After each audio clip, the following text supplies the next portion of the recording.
Hi everyone, this is Aaron for Zollotech. We're going to review the LG Intuition.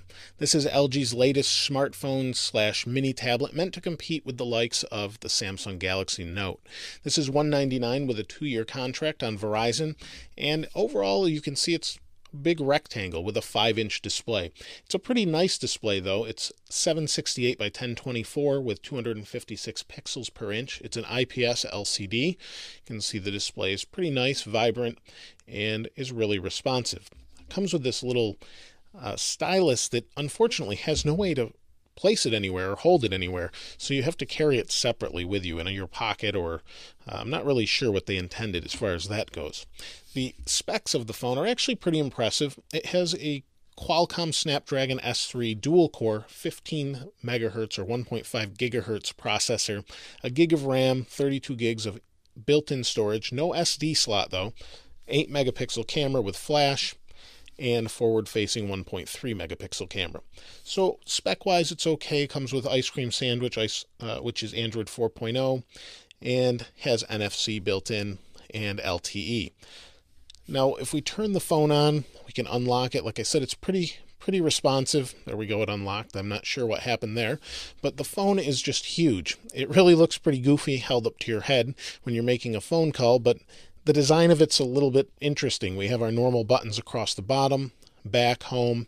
We have our little no recent apps, our menu here as well for themes, things like that. The screen moves, is really responsive rather. The top is interesting in that it has a separate button for screen input with the pen. I'll show you that in a second. We have a little door here that has the micro USB, sleep wake button, headphone jack, little microphone on top. Again, on the back, we have a speakerphone, camera, and on the bottom, we have a couple little screws along with our microphone there as well. Little volume rocker on this side, and this side doesn't have anything else. No swappable battery, SIM card slot, and no swappable battery, so you don't have any of those advantages. Now, this pen doesn't work with things like the iPhone, so it's specific to this device for some reason. I'm not really sure what technology it's using, but I can show you that here. I have my iPhone. Can't slide to unlock with it. It doesn't work. So I'm not sure what technology they're using in it, but it's a really responsive pen and works well.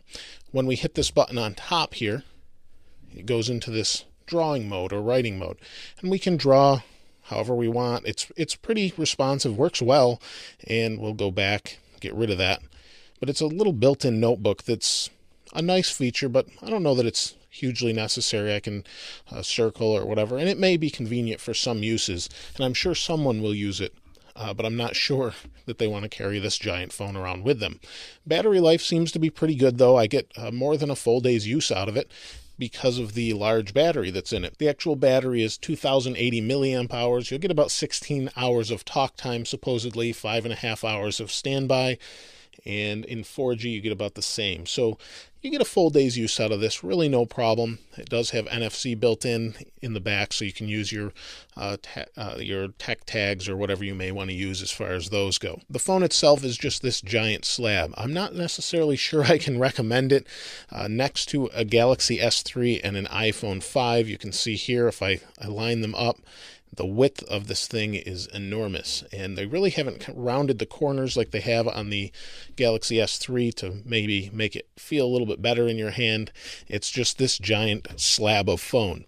Call quality is pretty decent. It's got lots of room for the antenna with a plastic back that I didn't mention before, and it works well. It's very fast, very responsive. But again, you really have to want this specific type of device, I think, in order to pick one of these up. Overall, though, it's definitely something different and unique from LG. Again, there's no slot for the stylus, and that's a bit of a pain. The phone itself is a decent phone, has a decent camera, has decent battery, but isn't phenomenal in any area. It's lacking a clip for the stylus. There's no way to carry it around conveniently, and is just a giant slab that could easily slip out of your hand and probably slam into a floor and shatter the screen probably pretty easily. Although I won't do any drop tests, I wouldn't be surprised if it was fairly easy to break, even though it is Gorilla Glass. If you have any questions or comments, please place them below. As always, thanks for watching. This is Aaron. I'll see you next time.